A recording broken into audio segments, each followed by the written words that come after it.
بسم اللہ الرحمن الرحیم۔ حضرت صلی اللہ علیہ وآلہ وسلم ایک بار مسجد میں بیٹھے ہوئے تھے۔ اتنے میں ایک شخص اونٹ پر سوار ہو کر آیا اور اونٹ کو مسجد میں بٹھا کر باندھ دیا۔ پھر پوچھنے لگا، بھائیو تم لوگوں میں محمد کون سے ہیں؟ حضرت صلی اللہ علیہ وسلم اس وقت لوگوں میں تکیہ لگائے بیٹھے ہوئے تھے۔ ہم نے کہا، حضرت محمد صلی اللہ علیہ وسلم یہ سفید رنگ والے بزرگ ہیں جو تکیہ لگائے ہوئے تشریف فرما ہیں۔ تب وہ آپ سے مخاطب ہوا کہ اے عبد المطلب کے فرزند، آپ صلی اللہ علیہ وسلم نے فرمایا، کہو میں آپ کی بات سن رہا ہوں۔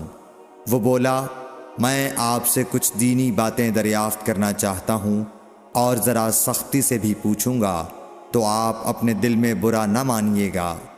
آپ صلی اللہ علیہ وسلم نے فرمایا، نہیں، جو تمہارا دل چاہے پوچھو۔ تب اس نے کہا کہ میں آپ کے رب اور اگلے لوگوں کے رب تبارک و تعالیٰ کی قسم دے کر پوچھتا ہوں، کیا آپ کو اللہ نے دنیا کے سب لوگوں کی طرف رسول بنا کر بھیجا ہے؟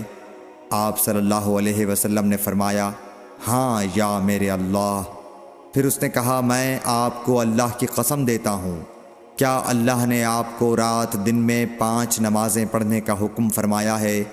آپ صلی اللہ علیہ وسلم نے فرمایا، ہاں یا میرے اللہ۔ پھر کہنے لگا، میں آپ کو اللہ کی قسم دے کر پوچھتا ہوں کہ کیا اللہ نے آپ کو یہ حکم دیا ہے کہ سال بھر میں اس مہینے رمضان کے روزے رکھو؟ آپ صلی اللہ علیہ وسلم نے فرمایا، ہاں یا میرے اللہ۔ پھر کہنے لگا، میں آپ کو اللہ کی قسم دے کر پوچھتا ہوں کہ کیا اللہ نے آپ کو یہ حکم دیا ہے کہ آپ ہم میں سے جو مالدار لوگ ہیں ان سے زکوٰۃ وصول کر کے ہمارے محتاجوں میں بانٹ دیا کریں؟ حضرت صلی اللہ علیہ وسلم نے فرمایا، ہاں یا میرے اللہ۔